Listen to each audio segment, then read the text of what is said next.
If you have any questions, just let me know. Any comments? Okay, so we're going to continue with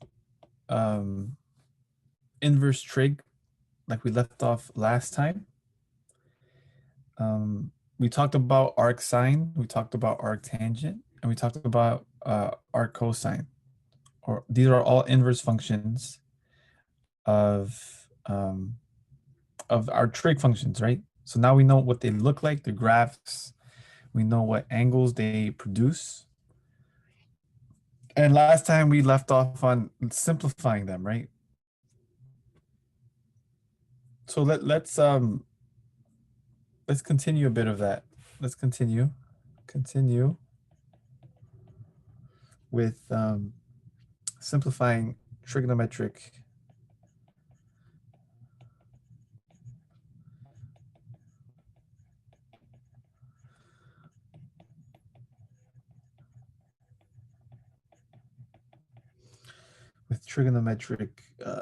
functions, expressions. And in particular, these are composition, okay? These are composition of functions. So tell me what happens when we have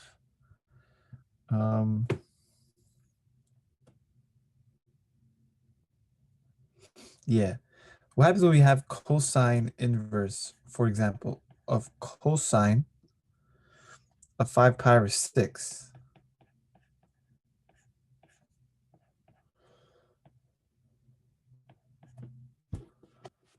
So here we have a inverse function, right? This is inverse of cosine. I'm applying a function within a function.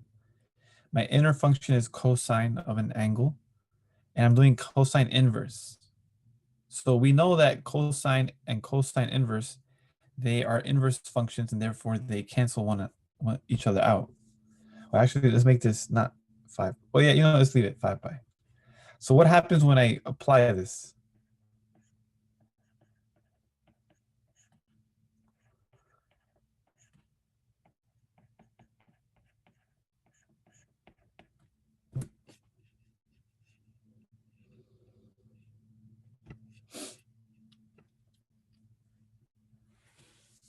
What happens when I apply cosine inverse of cosine of 5 pi over 6? How do I approach this?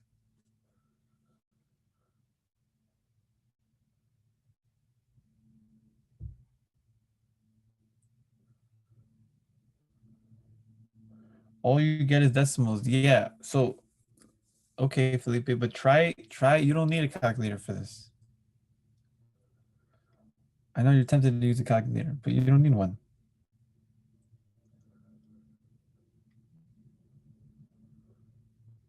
So first of all, we can see this in many ways, right? Cosine of 5 pi over 6, what is that equal to? Well, first of all, what quadrant am I in? 5 pi over 6, what quadrant is that? It's quadrant 2, right? Okay, good. So I'm in quadrant 2. Cosine of 5 pi over 6 in quadrant 2. Cosine is what? Cosine of 5 pi over 6 is equal to what?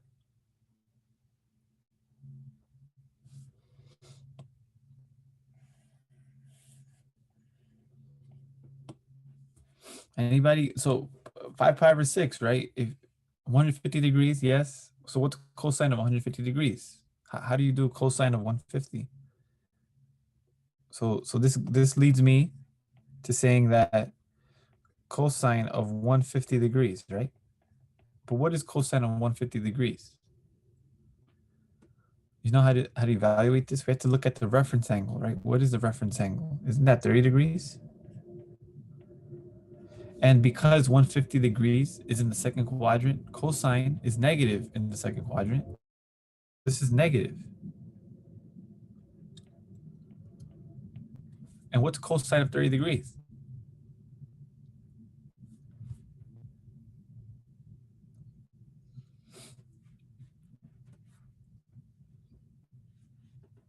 And those early guys, negative, it's 3/2. Negative rad 3/2, right?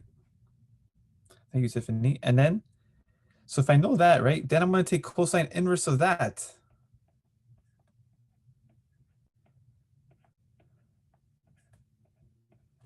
I'm taking cosine inverse of negative rad 3/2. Now, we have to remember cosine, right? The range. What's the range of cosine? Inverse or arc cosine. What's the range? If you go back to your notes, the range is 0 to pi. Remember that? And 0 to pi includes the angles in what? Quadrants 1 and 2. Because that's what 0 to pi means, right?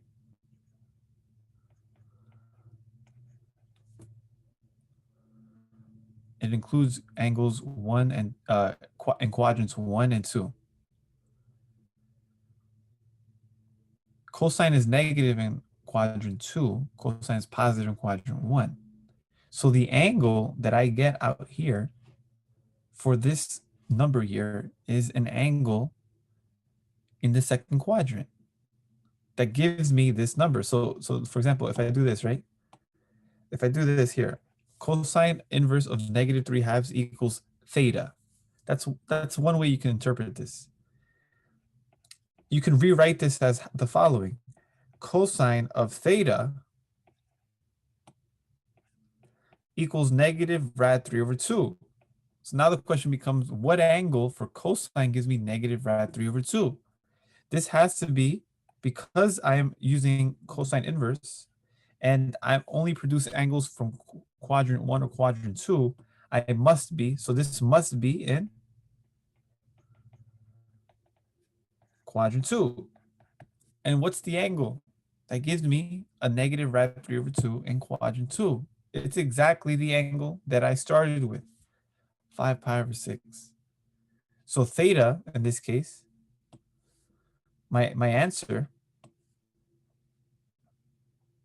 so then theta must equal 5 pi/6.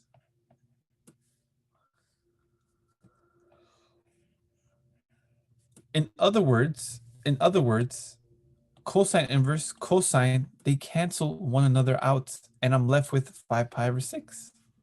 So I should have expected that since the beginning. Okay? I hope that makes sense. If you guys have any questions, let me know. Now look at the next example. Cosine inverse of cosine of 7 pi/6. What's 7 pi/6? That's not in quadrant 2 anymore, that's in quadrant 3. So then based upon our previous example, you would assume or presume that we can just cancel out. Yeah, it is 210 degrees. You think that you may think cancel out the cosine inverse, but here's the problem. Cosine, right? Cosine of 7 pi/6. I'm in the third quadrant. Cosine is negative in quadrant 3. The reference angle is exactly the same reference angle as the previous example, which is 30 degrees. So if you figure out what cosine of 7 pi/6 is, I get negative rad 3/2 once again. But when I evaluate cosine inverse of negative rad 3/2, I'm not going to get 7 pi/6. We just did this above. We just did this. And the answer, when I do this, gives me 5 pi/6. Remember, we did a couple of these last time. I just want to highlight that. I want to highlight the fact that you have to be careful when you talk about this. You have to be careful with that because it's dependent upon where or what quadrant your input value is. If I'm in the second quadrant, then I can do this. If I'm in the third quadrant, I can't just do that.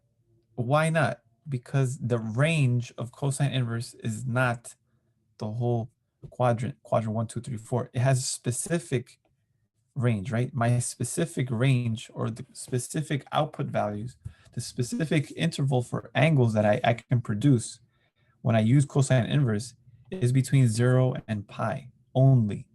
So I cannot produce an angle that's in the third quadrant. I can never do that for cosine inverse. It's always between 0 and pi. And so that's why this 7 pi over 6 in a way transforms itself into 5 pi over 6. But I hope you're able to follow why that is the case. And again, we do the same thing. We do start from the inside. Then we know this is negative. Cosine inverse of a negative value, we just did that. That gave me 5 pi over 6. So you have to be careful about this. Okay, let's see. What if I give you something else?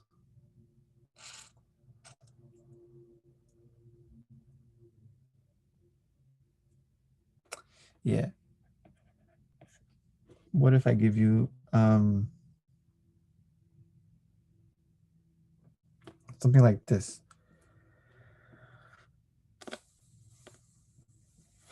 Tangent inverse of tangent of 2 pi over 3.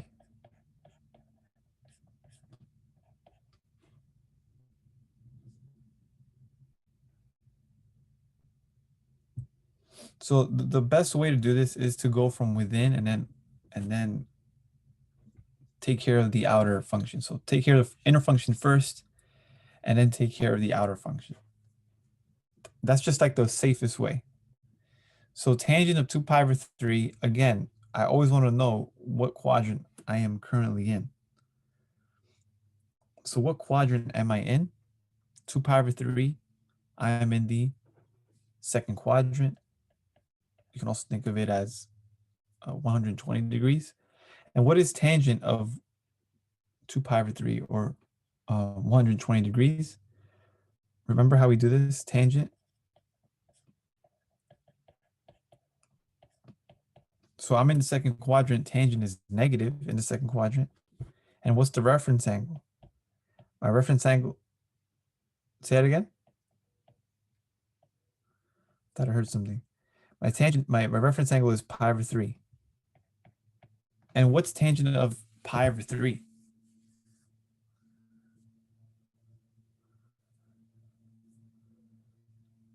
Same thing as saying tangent of 30 degrees.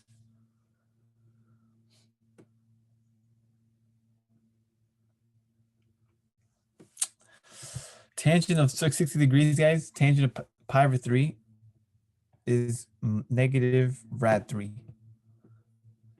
So here we have tan inverse of negative rad 3.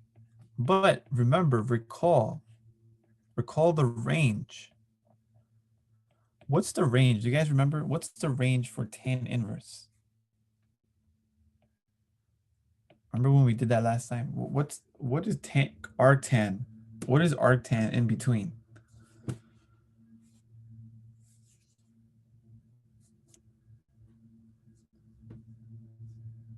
Remember we did this over here.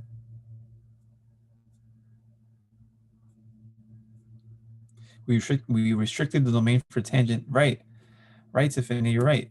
This is it. The range is negative pi over 2 to pi over 2. So my range is between negative pi over 2 to pi over 2. What does that mean in terms of the angles? So the angles that tan inverse produces are within the intervals what? So remember this, right? Remember this 0, this is pi over 2, this is negative pi over 2. So I'm saying the range is all of this from negative pi over 2 to pi over 2, which means I'm in quadrants 1 and quadrant.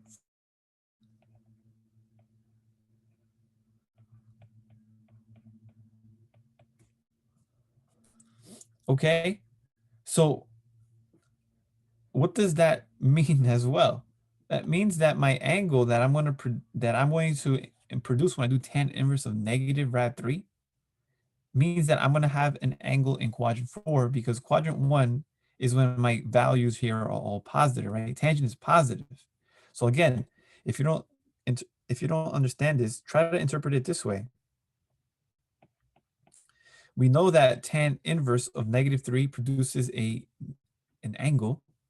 I can also rewrite this as tan of the angle theta produces a value that's negative rad 3. So we should think about what are the angles that give me rad 3? And of course, the reference angle would be 60, right? Or in other words, pi over 3. That's my reference angle. The reference angle is irrespective to the sign. But because I have a negative, this indicates that the theta must not be in quadrant 1 or quadrant 3 because that's where tangent is positive. It should be either in quadrant 2 or quadrant 4. But tan inverse, the way we constructed it, has to produce an angle in quadrant 4. So now the question is, what angle in quadrant 4 in the interval from 0 to negative pi over 2 is associated with the reference angle of pi over 3? So what would tan inverse of rad 3, what would this produce? Sorry, of negative rad 3.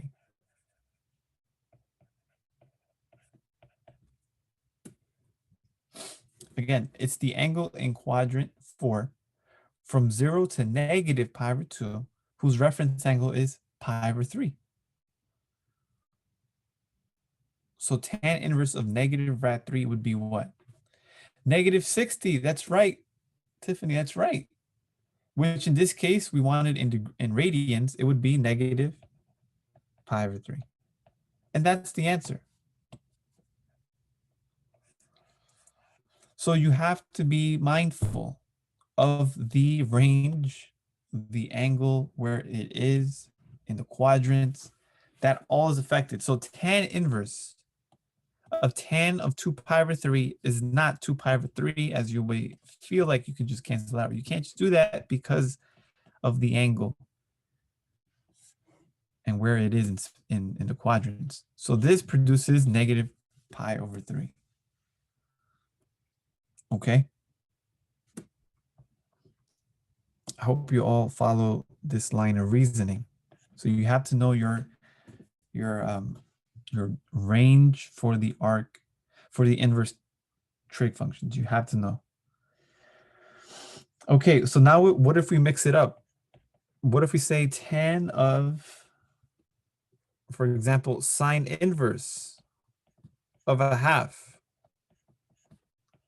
Now, what if we change up the values such as this? What's tan of sine inverse of a half? So again, the smartest way, the safest way is to start from the within. So sine inverse of a half, what is that equal to?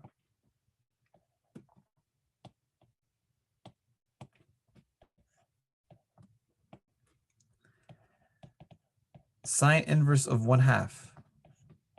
What is that equal to? It's equal to an angle, right? Theta. So sometimes I like doing this because it gives me something that I'm more familiar with, right? So the inverses might seem a little strange, foreign to you. So try to rewrite it in a way that it's more, familiar. And the more familiar way is to write it as without the inverse notation. Sine of theta, that equals a half. Do you see how this is a bit more familiar, right? We've done sine of theta equals a half. Sine of blah equals rad 3 over 2. Like we've done that. But now this sine inverse again is just when you swap the x and the y's. So now my output value originally now becomes my input value, and my input value originally becomes the output. That's all the inverse does. So it's good because we can now, we can find a way to express it in a way that's more familiar. So sine of what angle gives me a half? That's the same thing I'm asking when I say what's sine inverse of a half? So what is sine of what angle gives me a half?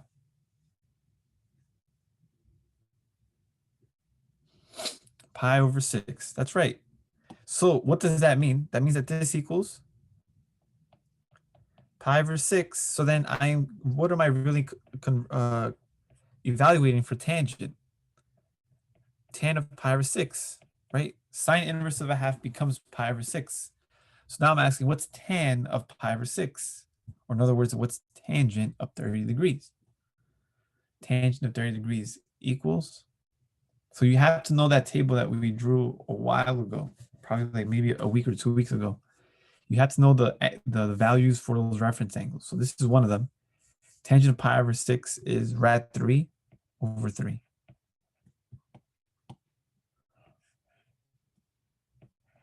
So when you know those values, and you should know them, you should try to know them by heart, most of these problems become, most of these problems stem from knowing that information. Okay, so I recommend highly that you all commit those to memory. The values for the reference angles, pi over 6, pi over 4, pi over 3, pi over 2. Those are important ones. Okay, and then one last one for this. How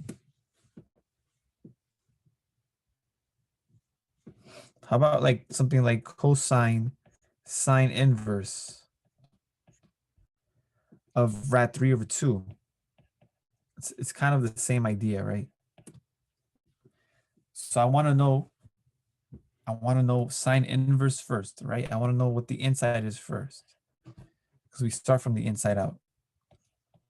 So then we have sine inverse of rad 3 over 2. That equals some angle, theta.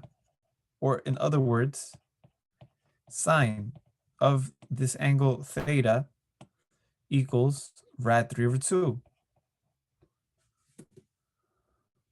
And now the question is, what angle gives me rad 3 over 2?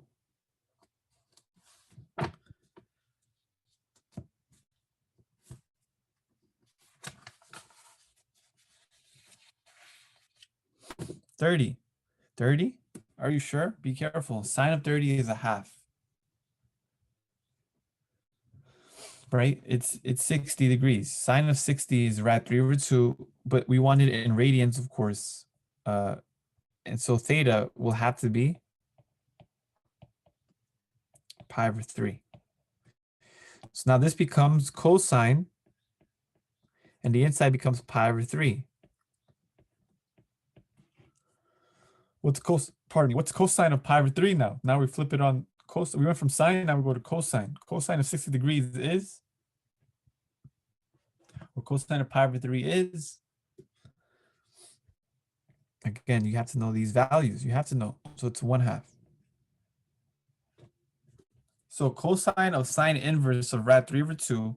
This looks weird, right? This looks like a lot is going on, but hopefully you break it down step by step. And then when you break it down step by step, getting to the answer it shouldn't be too difficult. So that's 1/2. Okay.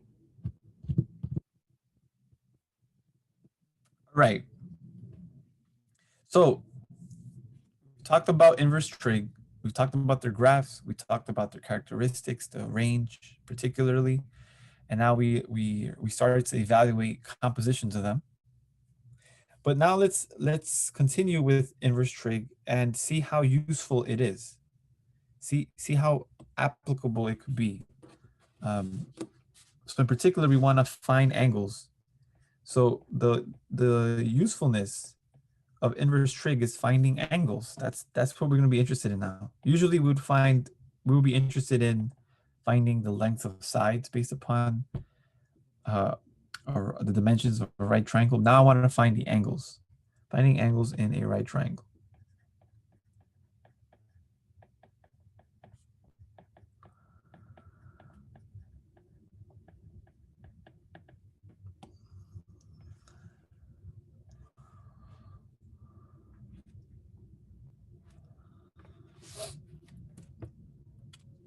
All right, so let's see. I have and for this, guys, we're gonna start using the calculator a lot more now. So I have a right triangle and I have an angle theta. I have a hypotenuse of 10, and one of the sides is 6. Well, we should know what this side is here. It's going to be 8, right? Because of a 3, 4, 5 triangle, 6, 8, 10. We've talked about Pythagorean triples, but that doesn't really matter so much. I want to find theta. I want to find the angle measure of theta.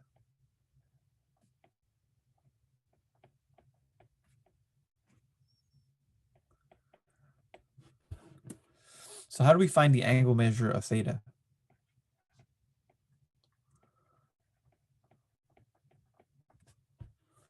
Well, to find it, right, I need to first see how does theta relate to the known side lengths. So I can just, erase that 8 for now. So this is what I'm given. I'm given theta. And then what do I have? I have 6. And what is 6? Is it an opposite side to theta or an adjacent side? Well, obviously, right? It's opposite. So 6 is the opposite. And then what is 10 going to be? 10 is going to be apparently the hypotenuse. So then now once we know that, now we know we have theta, we have the opposite side, and we have the hypotenuse. The next thing you have to think about is what trig, right? What trig ratio establishes or creates that or represents that relationship? What trig ratio represents relationship among the side lengths and theta? So obviously it's going to be, many mentioned here, sine. Very good. So now I can say, hey, I know that for a fact that if I do sine of theta, this has to give me the opposite side, which is 6 over 10. So see, I established now the equation. What trig ratio? It's sine. And now this is my equation. But what is the goal? What is my goal?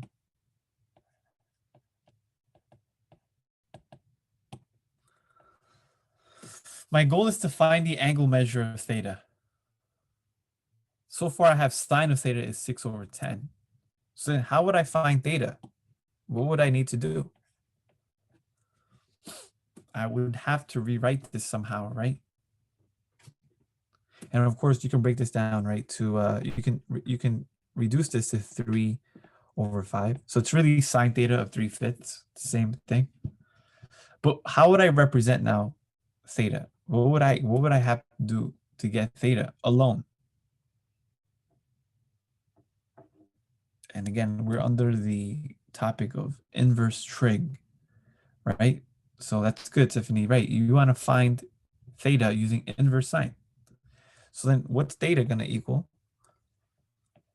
Theta equals what? Sine inverse of 3/5.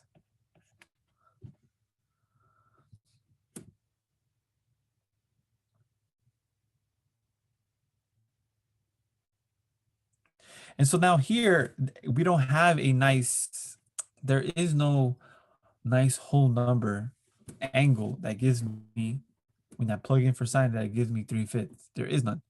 So I have to use my calculator for this. And let me bring up my calculator. So you can see how,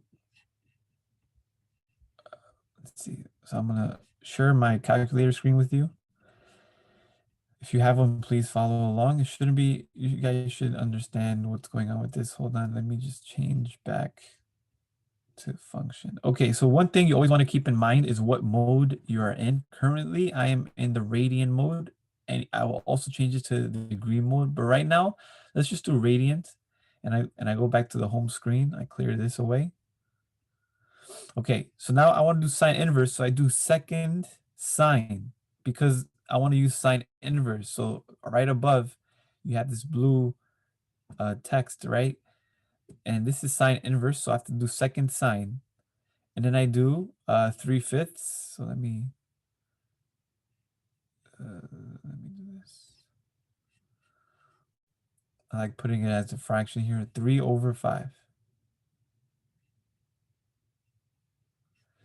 Whoops.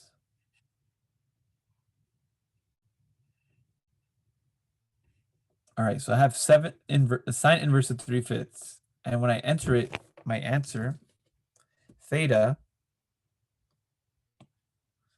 So this is in radians, okay? I'm gonna do both. I'm gonna do radians and degrees. I just want to make sure you see the difference.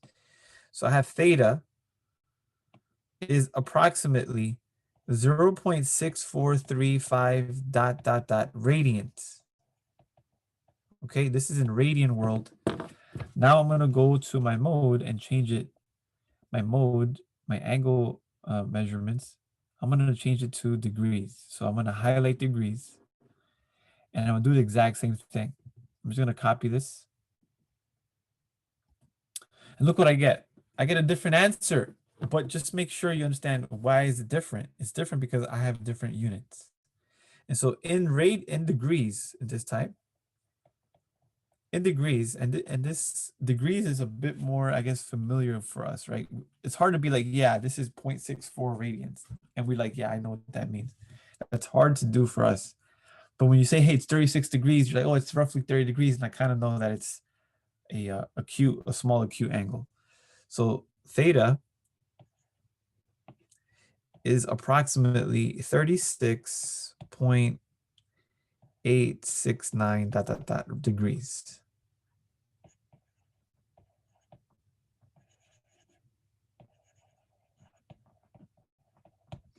All right, guys. So that's how we're gonna compute inverse trig. That's one way to compute it. So let me go back to the notes.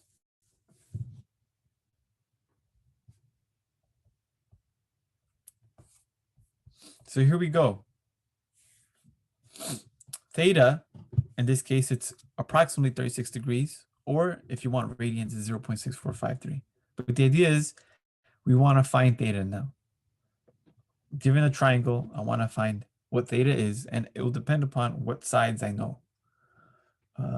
Let's do another one of these.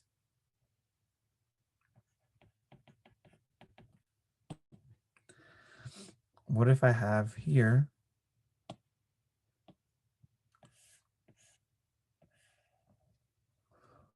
Oh.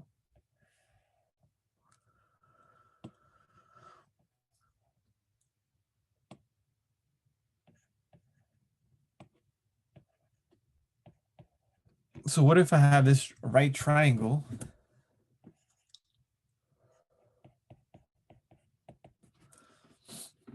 And I want to find theta.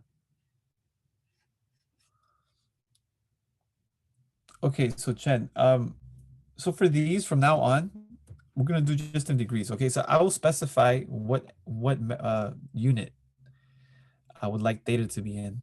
So I want to find theta. Okay, find the angle measure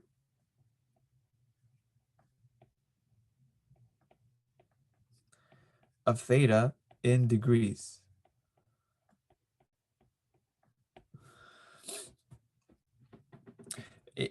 At least for this, it would make more sense to leave it in degrees. But like I said, I did this because you should be able to do either or, and it's really based upon your calculator. So the mode of your calculator, so you can easily switch from from radian mode to degree mode quickly. Okay, so I need to figure out theta, and I need to figure out how do the sides relate to theta. So 9, what kind of side is 9 to theta? Well, it's the opposite, right? And then 13 is right next to it. It's not the hypotenuse. So it's adjacent. Okay, and then we say, hey, what trig ratio relates the angle theta with opposite and the adjacent side? And Chen, you're right, it's tan. So tangent of theta has to give me 9/9.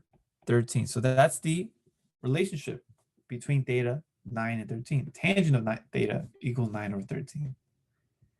I want to find theta though. So what do I have to do?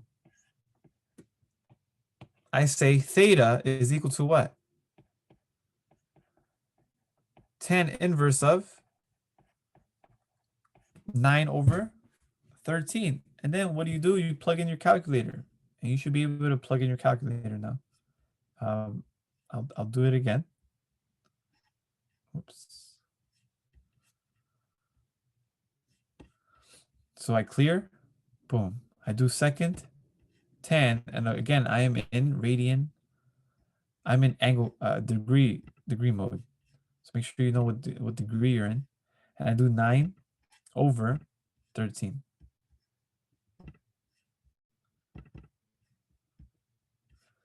When I press enter, I get 34.69. So theta, using calculator,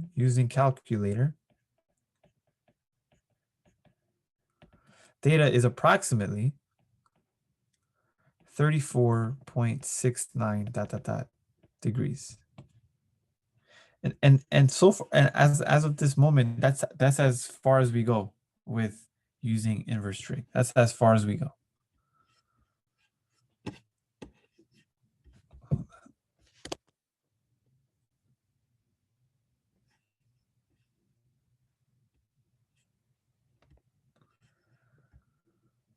Okay, let me go back. So any questions about that? About your calculator, how to use it to find inverse trig? I hope it's clear. Great. Okay.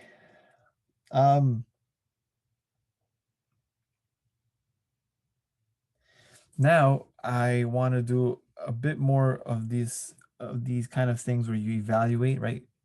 I want to evaluate expressions using inverse trig.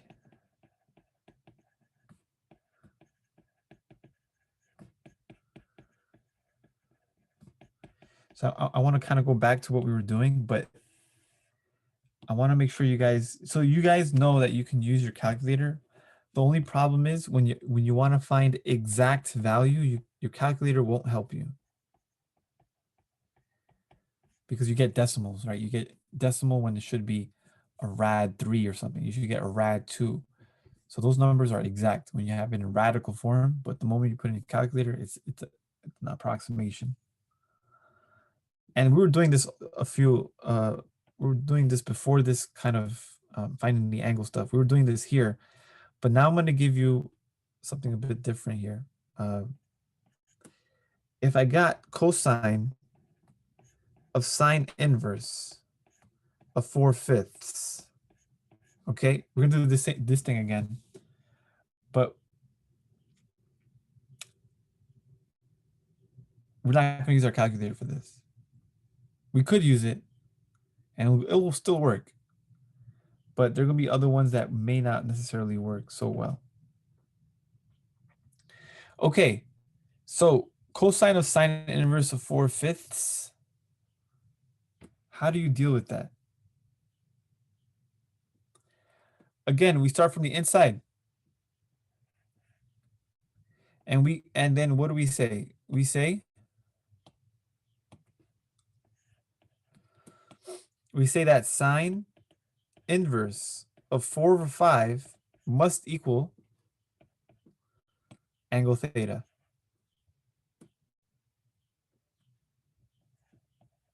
But then sine of theta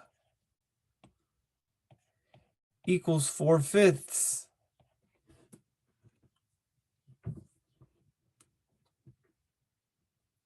And then you might say, hey, but don't we have to use a calculator for this? Wouldn't I have to find theta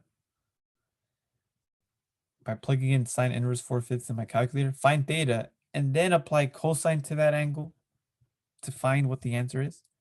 But you don't have to. Why not? So for these things, guys, I want you to be able to create. So from here, you should be able to create or construct. So from here, construct a right triangle. So this idea of constructing right triangles, meaning that you would create a right triangle just now, like literally create one, is very powerful and will be very useful for future mathematical endeavors that we're going to have. So I'm going to construct a right triangle with the given measurements, with given dimensions. And what are the given dimensions? Well, for theta, we could just choose one of these angles to be theta. Call the bottom one theta. You could call the top one theta as well. And then what's the relationship between theta, 4, and 5? Well, what's 4 to theta and what's 5 to theta? 5 is the hypotenuse and 4 is the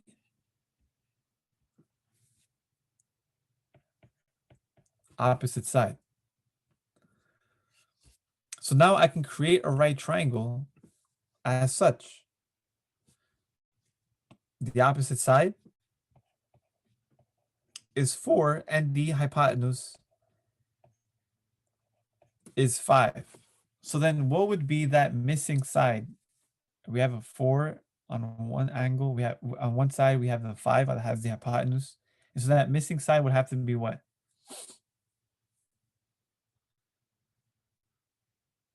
3. Very good. So now, do you see what's going to happen here? Sine inverse of 4/5 is an angle. What is the angle? I don't know, but I know it's theta. So it's cosine of theta. I created a right triangle that has these dimensions, 4 and a 5, and then all of a sudden I know that the other missing side must be a 3. So now look at the image, the diagram. Theta is here. I want to find cosine of this theta.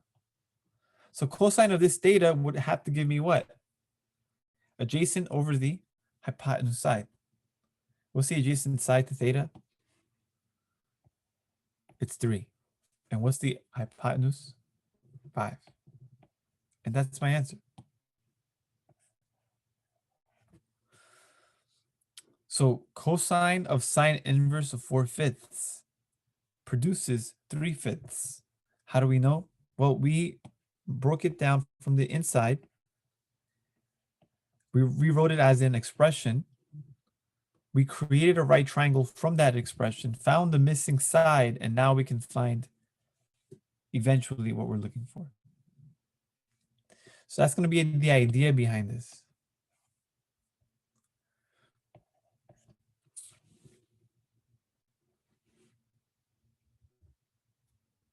Like something like this, cosecant of cosine inverse of 7/25.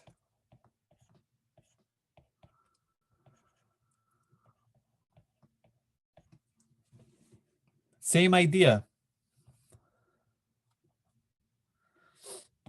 Inside, call this theta. Remember, cosine inverse is an angle. It represents an angle. So we have cosine inverse of 7/25. That equals an angle theta. But of course, I can rewrite this as cosine of the angle theta equal to 7/25. What do we do? Whoa, pardon me for that. What do we do? Create a right triangle. It's a little laggy, right? Create the right triangle. This is theta. What information do we have? 7/25. What does that mean? 7 is my adjacent side. 25 is my hypotenuse side. So then I can rewrite this. Actually, I should rewrite the smaller side, right? I'm gonna call this theta. So then the opposite side, the adjacent side is 7, and the hypotenuse is 25. Now, this is one of those Pythagorean triples. It's not always going to be that, but this is one of them. 7, 24, 25. Now, look what I got. I got all the sides of this triangle. And so now I can rewrite cosine inverse of 7 over 25. I can rewrite that as theta. It's an angle. What is the angle? I don't know particularly, but I do know the dimensions of the sides of a triangle who does have an angle equal to theta. And now I want to evaluate cosecant of theta. Remember what cosecant is, right? Cosecant is it's the reciprocal of sine. So it's whatever sine would be, which is opposite of hypotenuse, it's just flipped. It's hypotenuse over opposite.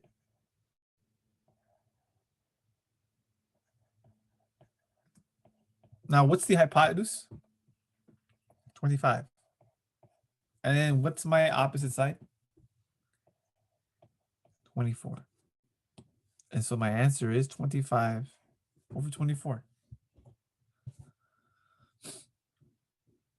Make sense, guys? Does this make sense?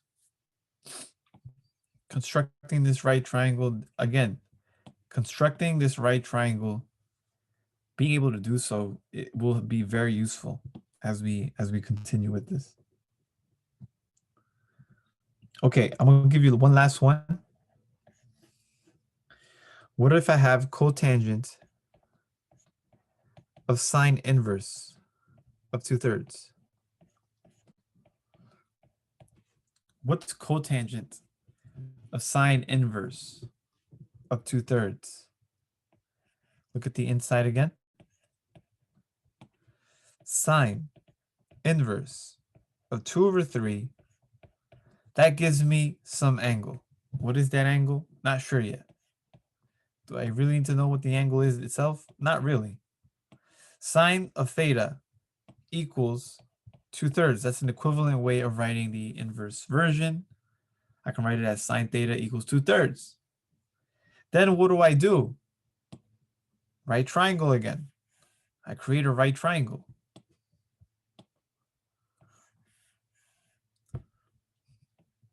And then what happens in this right triangle?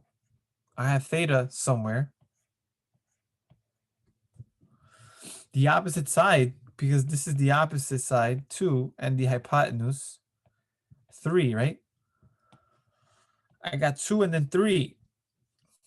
And now I need to find that missing side. I need to find all the sides of this, all the missing sides, which is only one. I want to find the missing side of this right triangle. So I don't know what this is. I'll call it x. Now, this is not a Pythagorean triple. So we're going to have a radical somehow. To find x, I need to apply the Pythagorean theorem. I got x squared plus 2 squared equals 3 squared. I got x squared plus 4 equals 9. I got x squared equals 5. I got x equals rad 5. So this equals rad 5. So I have all the sides. So now this becomes cotangent of theta. What's cotangent of theta? Well, what is theta? Theta is in this triangle.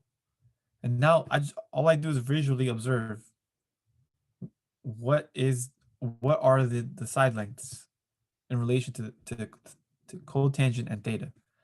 So remember, cotangent is the reciprocal of tangent. Tangent is the opposite of adjacent. So cotangent is adjacent over opposite. So what's the adjacent side? That's right, Chen. The adjacent side is rad 5, and the opposite side is 2. So the answer is rad 5 over 2.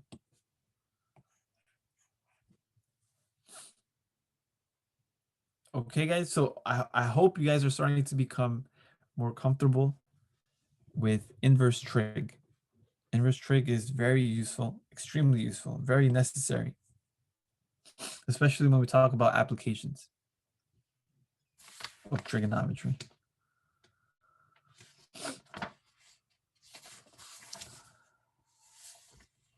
Okay, guys.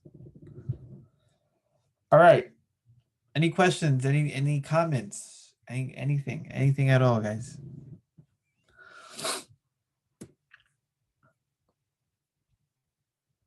Anything at all about this?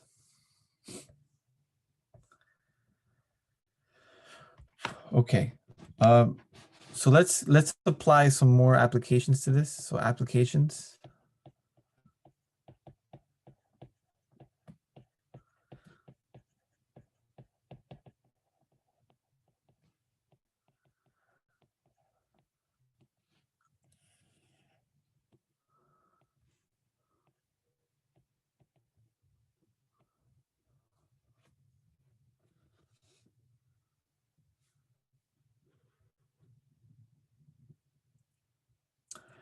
Um,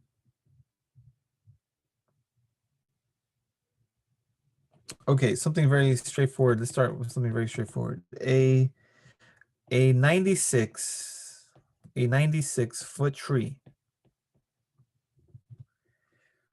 casts a shadow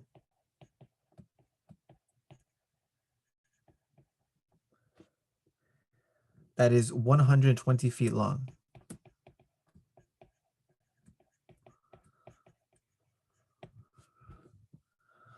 What is the angle of elevation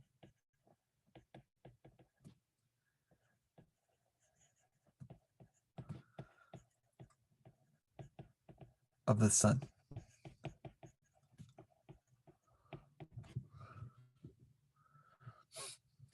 So you know how powerful trig could be? Trig is so useful that people knew about trig a long time ago, like Pythagorean, right? The Pythagorean theorem is ancient. It's really old. Um, but people started studying trigonometry a bit more seriously, and there are people that are able to calculate the diameter of the world. There's a way to calculate the diameter of the world, of the globe, by knowing the angles of the rays of the sun and the way in which what kind of shadow it casts upon the position that you're in on the globe. And that's very impressive. So without even having a spaceship shuttle, without having to go actually out in space, you can use trigonometry to, for example, estimate to very good accuracy the diameter of the Earth.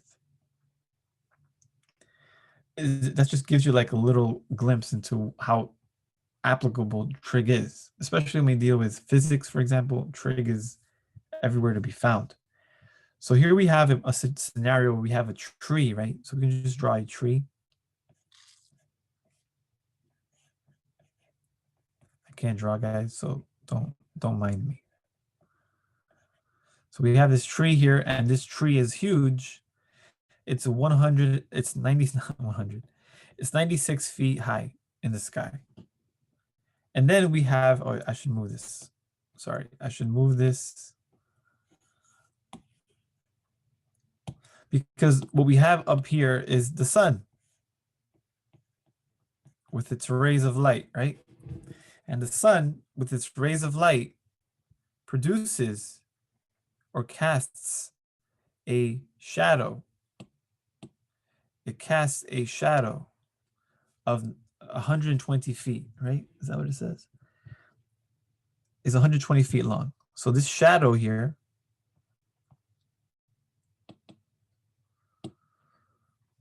is 120 feet long. A shadow.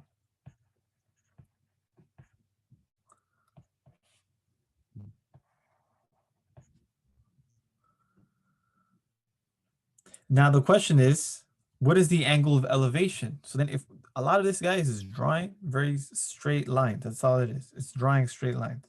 So that I want to find what is the angle of elevation. This data here represents the angle of elevation of the sun. So if I were standing in this corner here and I looked up at the sun, what would be the angle of elevation? And so then you start to see that what kind of shape is formed when I do such a thing here. when I create this diagram, I get a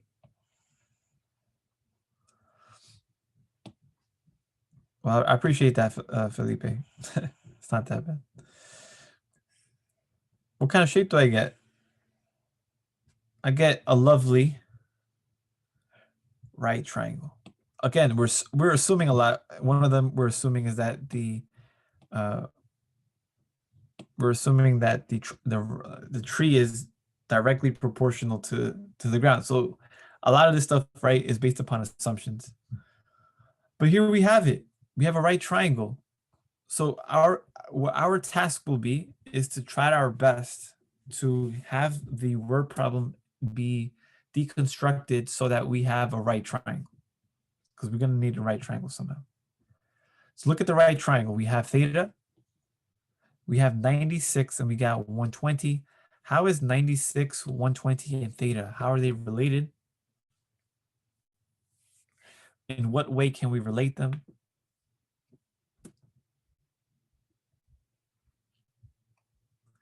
"96 feet compared to theta is the what? Is it the opposite? Tan, everyone's saying tan. Good, that's right, guys. So this is the opposite side. This is the adjacent side to theta. So then obviously we have tangent of the angle theta. That equals 96 over 120. But I don't want to know tangent theta equals 96 over 120. I want to find theta. That's what I want to find. So then how do I rewrite this? Theta is equal to the inverse tangent, or arctan, of 96 over 120. And so again, I'm going to use my calculator for this. So I'm going to use tan inverse. So let's use tan inverse. So I'm going to clear this again. Second, tan inverse. And again, I'm in degrees. I'm going to leave it in degrees. 96. Hold on. I like using this.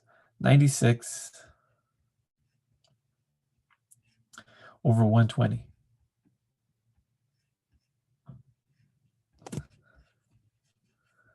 Enter. And I get 38. I get a whole bunch of 38, 34, 36. So I got 38.659 ... degrees.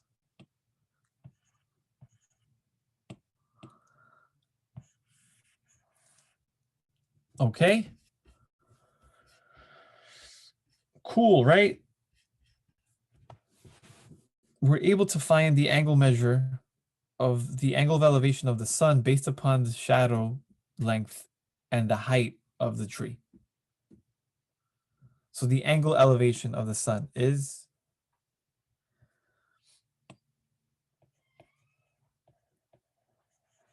the angle of elevation of the sun is approximately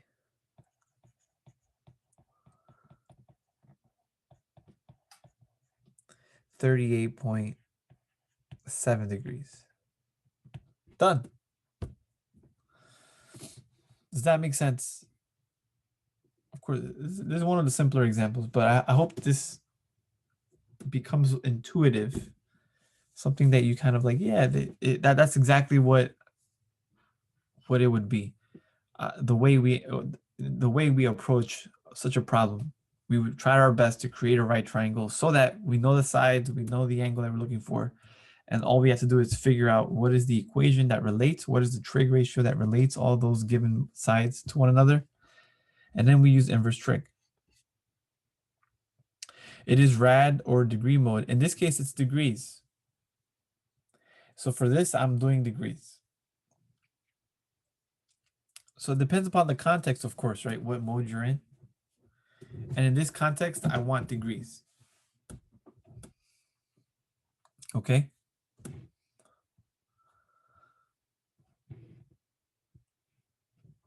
Okay, next.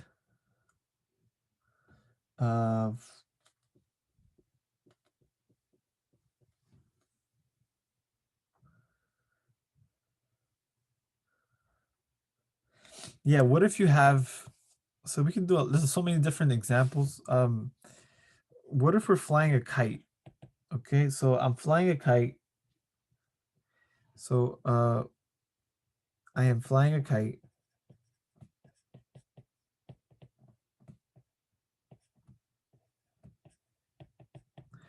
A kite, and the string attached to the kite is 680 feet. It's pretty long.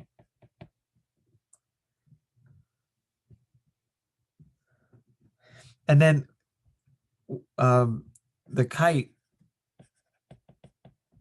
is approximately 500 feet above, 500 feet high.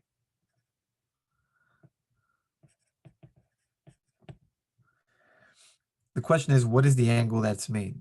Find angle. Find the angle of elevation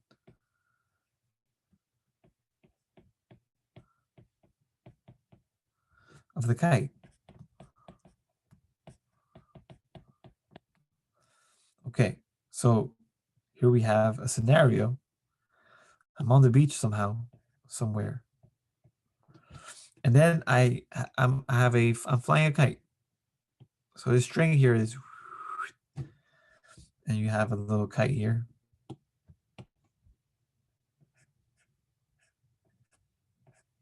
Right?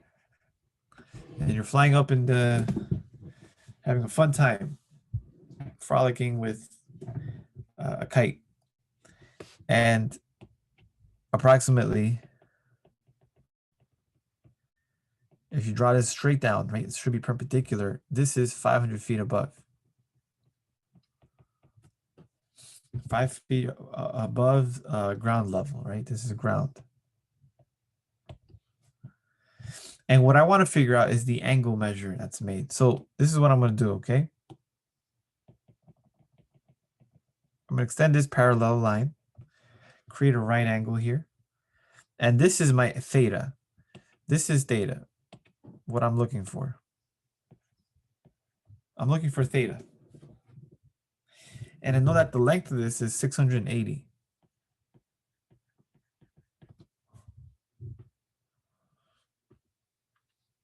And make believe that when I'm holding this up, make believe that this is like 4 feet. My hand is extended up here 4 feet. So this here is 4 feet.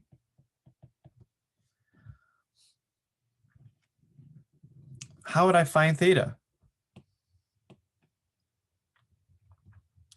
How do I connect theta with the sides of the right triangle? Well, what do I know? I know this is what? I know 680 is the hypotenuse. I know that much. What else would I need? Either the adjacent side or the opposite side. So if I have this whole length here is 500, and then the distance above that I made with my hand above the ground is 4 feet, then this piece here would have to be what? This here would have to be 496 feet, right? So now this is my triangle here.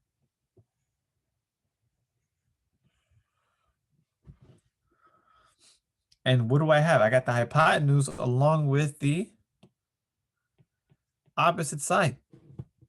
Opposite hypotenuse, theta, they're related by sine. Sine of theta is equal to 496, which is the opposite side, divided by 680, which is the hypotenuse. But I want to figure out theta, so I must rewrite this as theta equals sine inverse of 496 divided by 680. Now I have to use the inverse trig. So what's sine inverse of 496 divided by 680? 496. So let's do sine inverse of 496 over 680.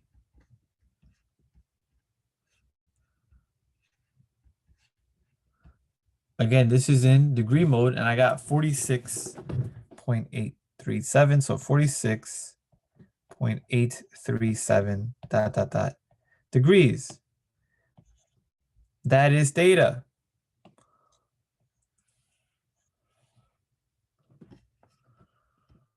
You guys see that? Right? Hope so. Does this make sense? This angle stuff, how to find missing angles?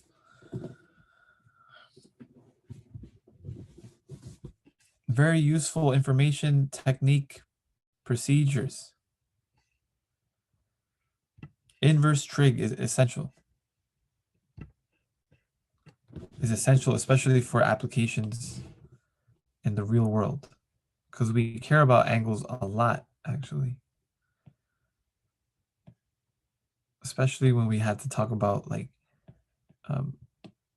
building certain structures, right? The angles of how you structure certain buildings, and it matters with the wind, the way the wind cuts through it. Like there's a whole bunch of things that I don't even know that well, but require your knowledge of angles.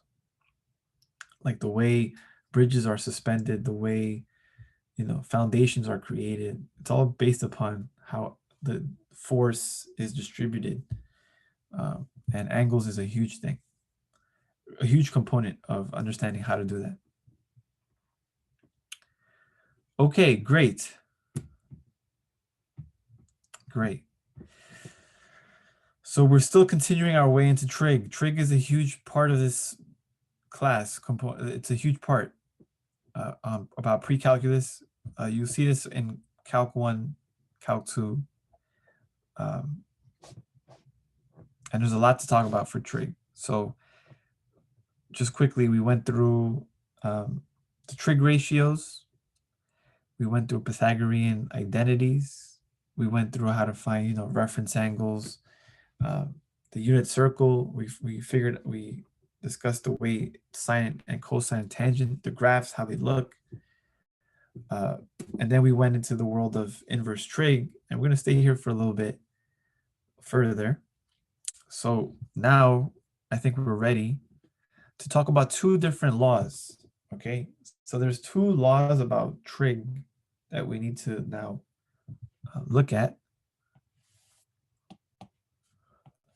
And the first of the laws is called the law of sines.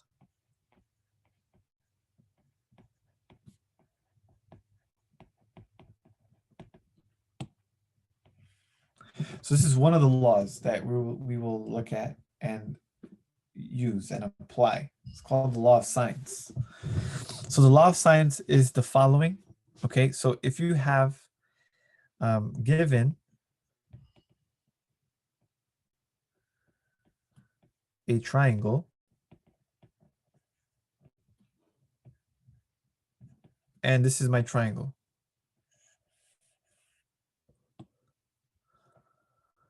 A, B, C. So one thing I want to say is that we usually use capitalized letters for our vertices, and we use lowercase letters for the sides. And you notice the lowercase letter a is associated with the opposites vertex, A, uppercase A. Lowercase b here is indicating the side opposite the vertex, uppercase B. And lowercase c is the side opposite the uppercase vertex C, uppercase C. Okay, so given this triangle, the law of sines is the following. We have that little a over sine of A is equal to little b over of B, or little c over the sine of big C. This is what we have. Or you can write it the other way. You can write it as sine of big A over little a equals sine of big B over little b, which is sine of big C over little c.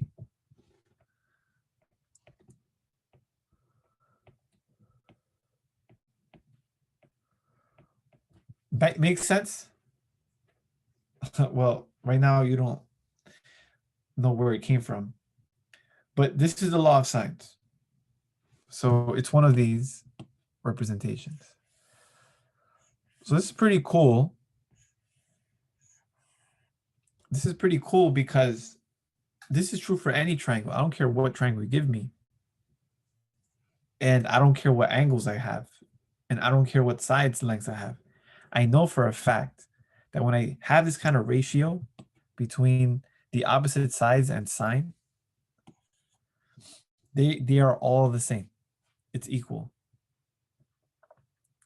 And I just want to say that we don't necessarily need a right triangle anymore. We can have any kind of triangle.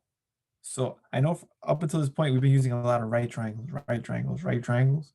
But now we're going to be venturing into a world where we apply trigonometry, not just to right triangles, but to any kind of triangle. And so that's when it gets a little bit more interesting, because we don't have only right triangles in the world. We have obtuse triangles, we have acute triangles, we have scalene triangles, we have a whole bunch of different kinds of triangles.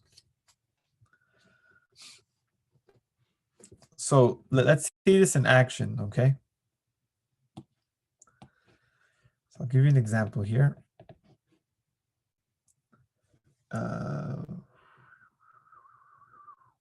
Okay, let's say I have this triangle here. I have a triangle, and I know two of the angles. I know this is 52 degrees. I know this other angle here is 70 degrees. I know, what else do I know?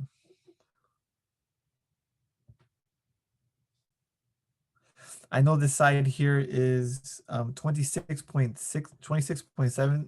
The side length is 26.7. And I know this is the missing side. So, okay, we're gonna be using law of sines to figure out sides or to figure out angles. So the law of sines, we're gonna talk about what you need to apply the law of sines. But I'm gonna show you how we can apply the law of sines here. So you can, if you want, you can also rewrite these vertices, right? We can write this as A, B, C.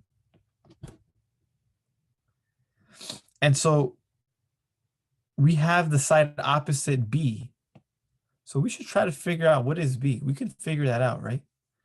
If this is 52 and this is 70, what do you do to get this missing side? To find this missing angle? We know that the angle measure of any triangle, when you add them up, is 180 degrees. So if you add 52 and 120 and subtract it, that's right, Chen, from 180, what do you get when you do 180 minus 52 minus 70? What would be this angle here? And this is something that we can figure out, no problem. We get 58 degrees. Thank you, Tiffany. So that's right, 58 degrees. So far we know all the angles, correct? So we know angle A, for example, 52, angle B is 58, and angle C is 70. But what we're looking for, what my main goal here is, my main objective is to find X. Find the missing side length.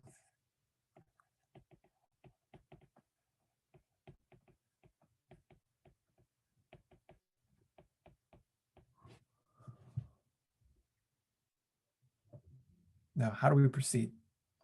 How does this work? I'm going to use a law of sines. Use law of sines.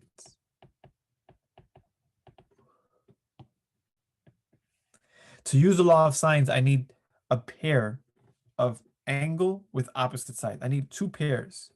So to use law of sines, need two pairs of an angle and the opposite side of the angle.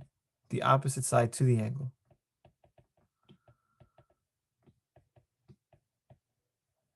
Again, I need two pairs of them. So what are the pairs that I have? I have theta and I have x. This is my first pair. I got angle 58 with the opposite side 26.7. So I have two pairs. I'm good. Now, what's the law of sines say? What does it say? It says this whole thing here. Of course, I'm not going to use all three of them. I only need two of them. You understand? So here, my big A here is 52, and my little a here is x. So look what I can write. I can write x over sine of 52 degrees.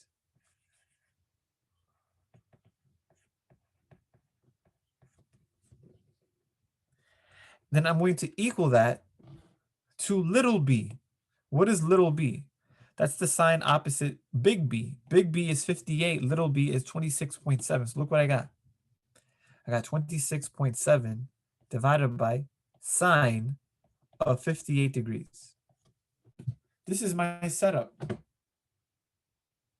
So this is the law of sines. I'm using the law of sines. So once I have this set up, I have a proportion. I need to solve the proportion. Solve the proportion. And to solve this proportion, I need to do what? I need to get x by itself, right? I need to get x by itself. How do I get x by itself?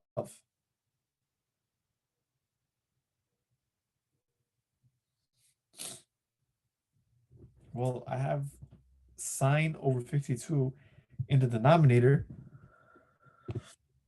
So what I do is I multiply both sides. I'm going to multiply both sides by sine of 52 degrees. I'm going to leave it like that. I know you might be tempted to plug in your calculator and see what sine 52 is, but just leave it at sine 52. Just leave it like that for now. Now the signs here will cancel, and look what I got left. I got x is equal to 26.7 times sine of 52 degrees divided by sine of 58 degrees. And this is exactly what I want to calculate. So here we go. Let's compute this. I'll switch to my, hold on, let me see if I can, hold on one sec. Oh, I can't do that. Okay. So let's calculate that. So I'm gonna do I'm gonna do alpha y equals, create a fraction, and I'm gonna do 26.7, and then I'm gonna multiply that by sine of 52 degrees. Oh, sorry.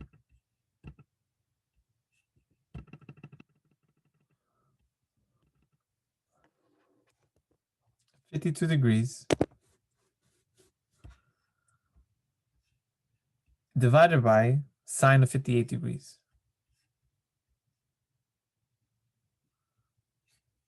So we'll be using a lot more of our calculator from that one. And I get 24.809. So I get 24.8097. Do you guys follow? Are you guys following how I'm using the law of sines? So the other question would be, why does the law of sines even exist? That's another question entirely. We can maybe discuss that another time as to why it's true, and I can show you why it's true. But for now, let's see how we can use it, or how we can apply it. So again, this is important here.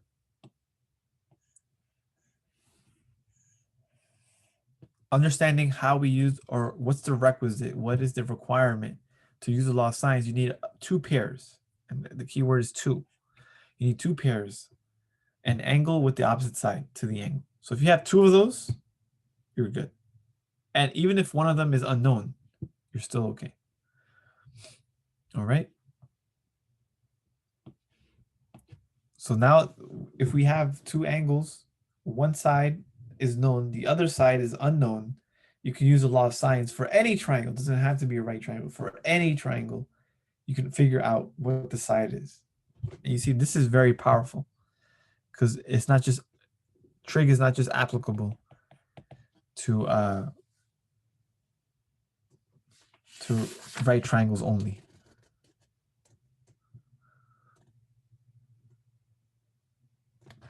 Okay, great. Next.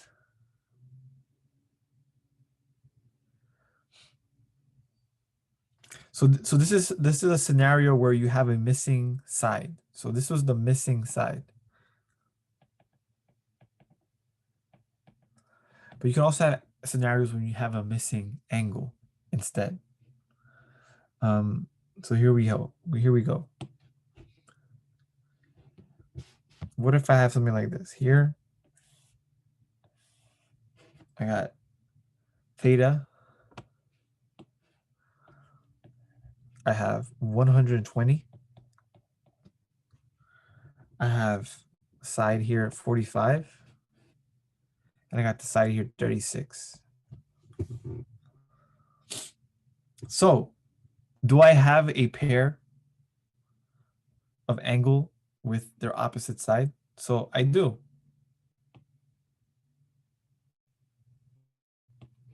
I got theta, and then I have 36. I got 120, then I have 45. So that's the pairing, law of sines.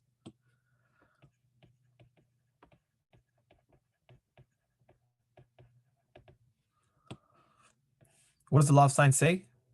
So eventually, guys, you're not gonna be stuck with the A, B, C stuff.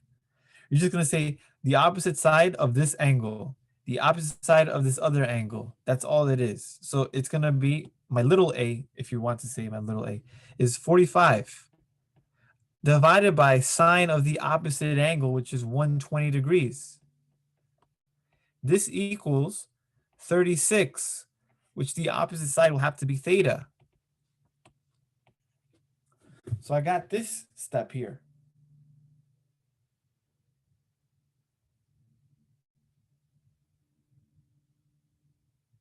And I want to find theta. Now, this is when it gets a little bit more difficult because I'm looking for theta, not just for a side.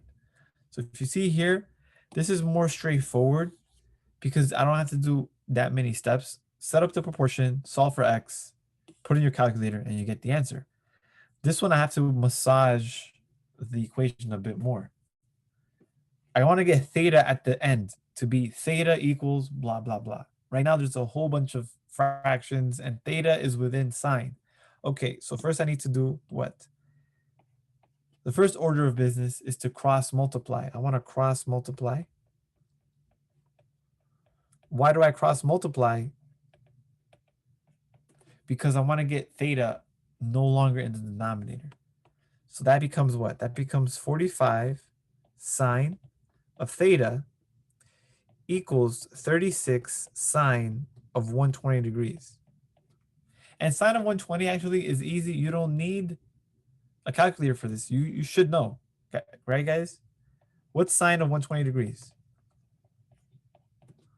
This is an angle that this is an expression we should be able to do without calculator. Sine of 120 degrees is in the second quadrant. What is the reference angle for 120 degrees? It's 60. Sine is what, positive or negative in quadrant 2? It's positive. So sine of 120 degrees is equivalent to sine of 60 degrees. And what is sine of 60 degrees?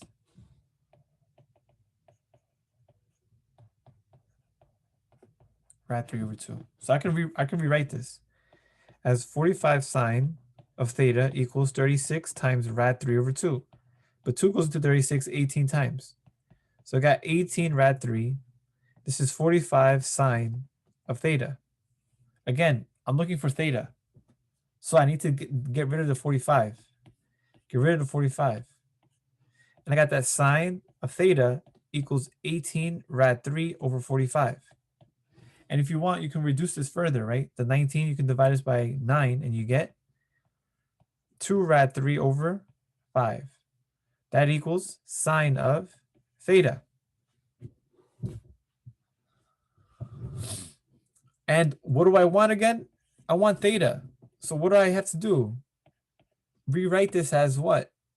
Theta is equal to sine inverse of 2 rad 3 over 5. So this is where the inverse trig boop, pops up.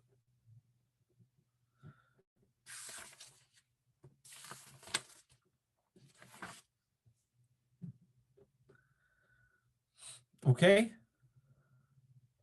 And now we use our calculator. Let's use a calculator. So I want to do sine inverse.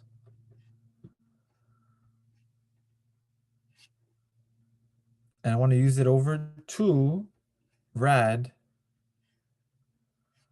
3 all over 5.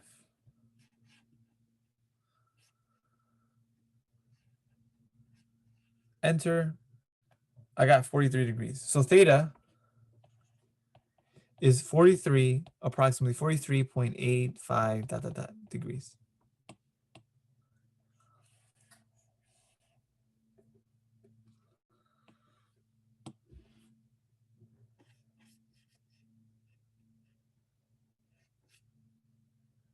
Why did we cross multiply?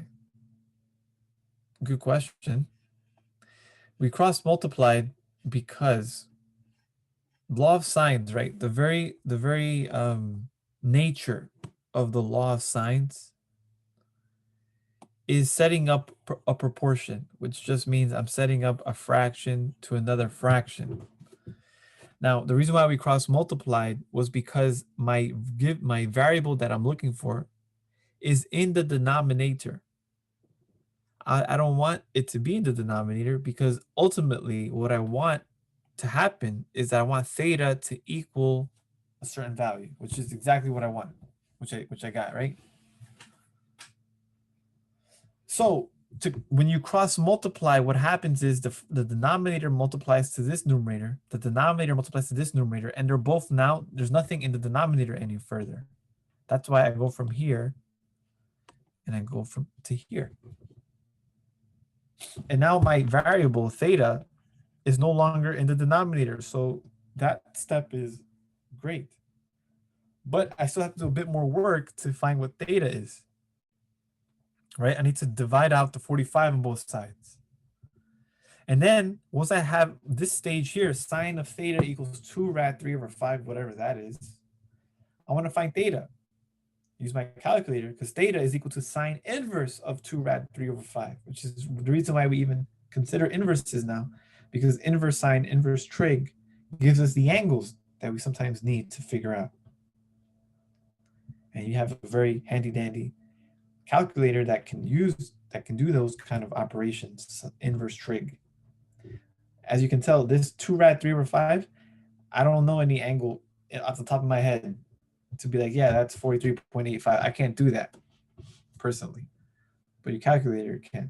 As long as you're able to get to this point, that's the most important thing. As long as you're able to get to this, then putting your calculator is the least of your worries, or it should be at least.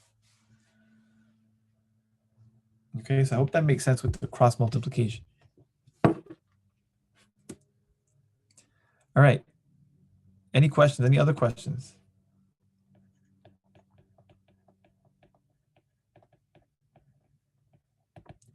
So let's see how we can apply this in real situations.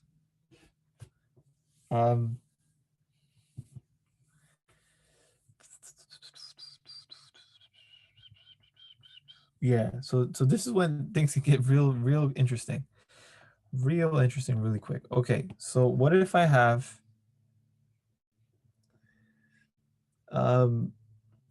we have 2 points, okay? We have point A, and we got point B. And then we have some plane that's flying above. Okay, this is not going to go well because, like I've mentioned, I can't really Draw. Looks like a shark. So I have this plane that looks like a shark or an aquatic animal. And I have 2 points on the ground, right? So this is the ground. And these are 2 posts and they're 5 miles apart. So this here is 5 miles apart, okay? And what I know is the following. I know that if I draw, whoops, I know that if I draw, let me draw a dotted line, sorry, a dashed line, if it's even possible. So if I draw a dashed line to this, okay, so if the plane continues straight ahead, right? So it's traveling this direction. And if I were to look at this moment in time, if I was a pilot or if I were to look directly to this point A on the ground, this angle of depression is 32 degrees.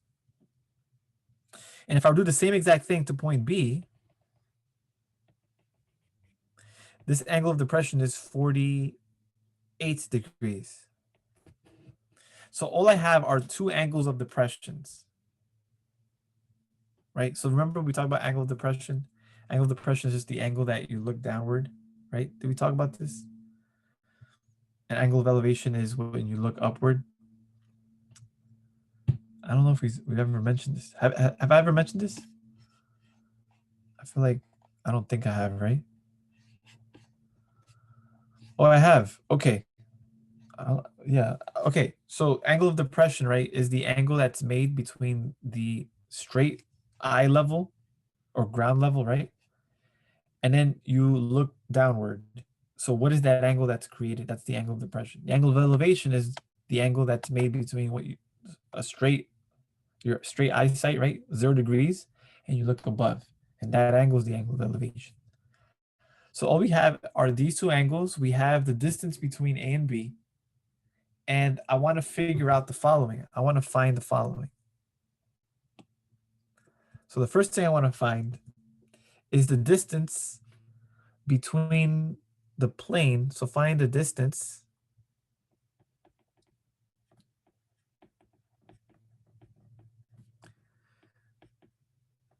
between plane and point A. And then I want to find the height. I want to find the elevation, sorry, the height, which is the same thing as saying the height, but I want to find the elevation, height of the plane off the ground, from the ground.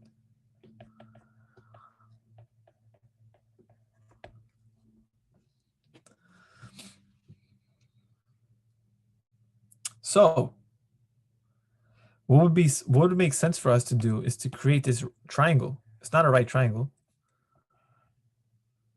but this is my triangle that I'm dealing with. This is it. And what do I know about this triangle? Is I know that AB is 5. That's what I know for sure.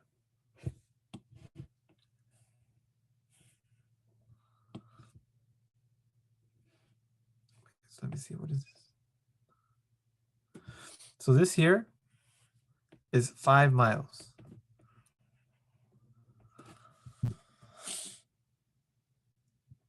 And what I want to figure out, if I want, I could call this C just to you know, just for just to keep in line with the ABC thing. What I want to find for number 1 is I want to find X. I want to find what is A to C. I want to find the distance between the plane and point A on the ground. Does anybody see how we can do that?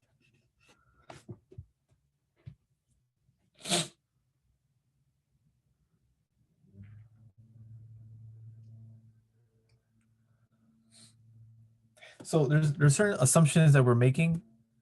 We're making the assumption that the plane is hovering in a parallel manner to the ground. So it's right, it doesn't change. It's not inclining upward or downward. It's just in the same direction as ground level. You can find the opposite angle to 5. Yes, Tiffany, that's right. So this is where so for these problems you're required to do more problem solving. Okay, it's not just following a certain set of directions or procedure. It's thinking about, wait, what is the best next step? So you're right. And what is this angle then? How would you find this missing angle? Because it would make sense to find that angle, wouldn't it? So you said, hey, I got 5 miles for one of them. Then finding the opposite angle would probably make sense in this problem, right? So 180 minus 32 minus 48, which in this case is 80. So 180 minus 80 is 100. Now, how did you know you had to do 180 minus? Because the angle measure of a line is 180 degrees. So these are concepts about geometry that you need to know. And you see, that's what makes sometimes mathematics difficult, is because when you're really trying to do some more sophisticated problems, you have to draw from different fields or subjects within mathematics at the same time. So you might be thinking, hey, we're just doing trigonometry, we're doing pre-calc, but you need to know that the angle measure of the angle measure of a line is 180 degrees. And that's basic trigonometry, basic geometry. So now that we found 100 degrees, right? We have a pair. 100 and we got 5. We have a pair, but we need another one. So we have x, but we would need to figure out what? This angle here. And could we figure out that angle?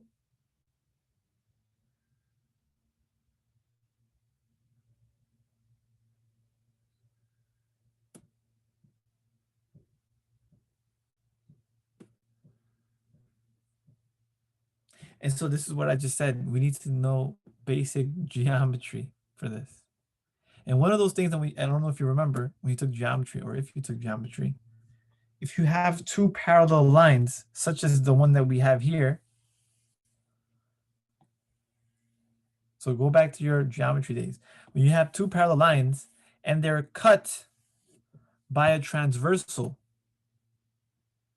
we create what are called alternate interior angles. So if this angle is 32, this angle is also 32 degrees. If this is 48 degrees, again, parallel lines cut by a transversal. 48 degrees, this will be 48 degrees, not 40. 48 degrees.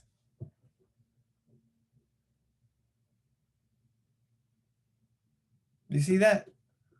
So that's the information that we have to figure out on our own, by ourselves. They don't give us that. We have to reason that way. We have to deduce that. So now hopefully you see, hey, law of sines. That can help me with number 1. I can find x now because now this is a law of sines problem. So apply law of sines.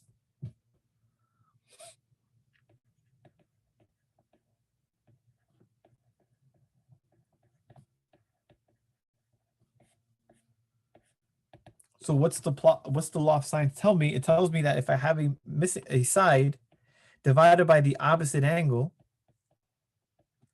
that equals 5 over the sine of the opposite angle.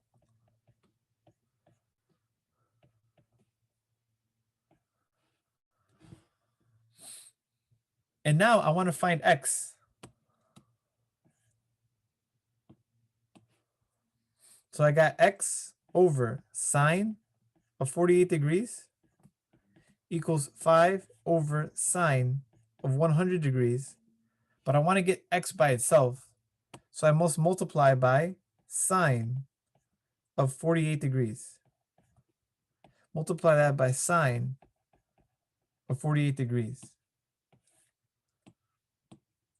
The sine of 48 degrees cancels, and I'm left with x is equal to 5 sine of 48 degrees divided by sine of 100 degrees. Calculator time. Tiffany, you said 3.77. And I believe you're correct. So if we make sure you're in degree mode, right? So we got 5 multiplied by sine of 48 degrees divided by sine of 100 degrees. And press enter, we get exactly what Tiffany said. It's 3.773 ... miles. So that's how far away the plane at that moment in time is to point A. That's how far away it is. It's 3.77 miles.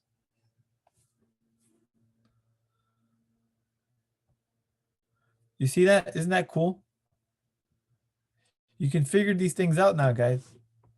You can have a plane in space. You can find, you know, you have radars, or you have, I don't know, different towers of, you know, the technology we have nowadays. We can do a lot more now.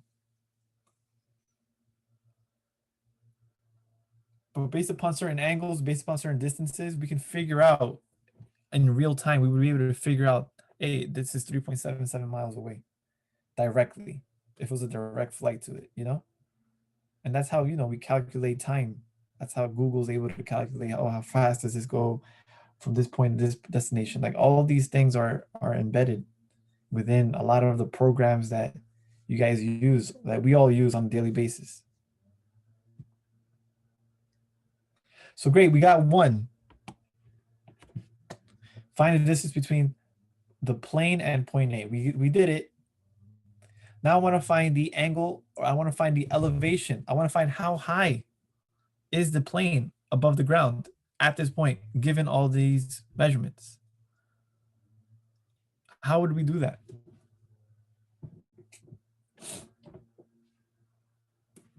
So first of all, what is the height?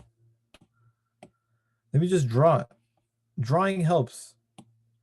Take this line and go straight down. Boom. I drew a line straight perpendicular to the ground.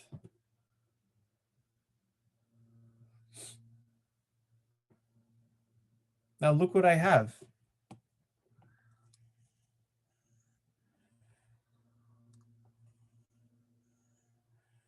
I got a right triangle. So let me draw this right triangle here. Hold on, let me draw this.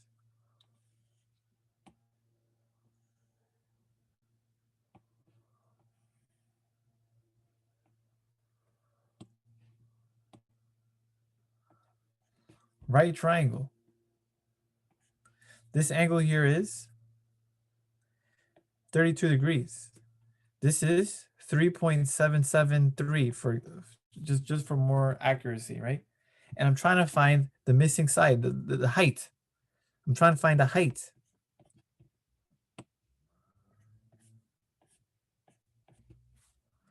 How do we do that?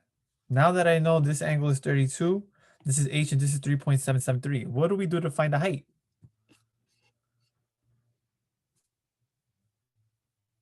How are these angle and sides related? What trig ratio relates 32 with h and 3.773?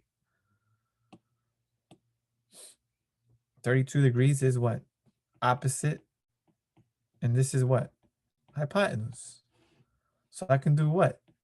Sine of 32 degrees is equal to the h value, which is the opposite side, over the hypotenuse, which is 3.773. And now look what I have. I have another calculator problem. To find h, I must multiply what? I must multiply by 3.773 on both sides. These cancel. And I'm left with 3.773 times sine of 32 degrees. That equals the height. And so I got 3.773 multiplied by, oh, whoops.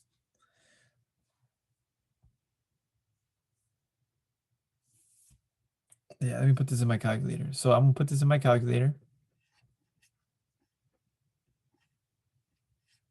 We're almost done, guys, almost done.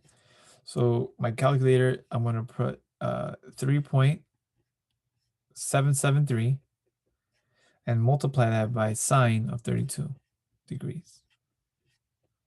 And we press enter. The height is approximately 1.99938. So the height is approximately, so the plane is flying approximately at an elevation of 2 miles above the ground.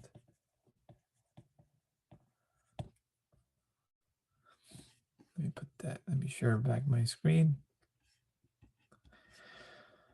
Does that make sense, guys? Does that make sense as to how we're applying the law of sines and how we can use trig for these kind of solving these kind of problems?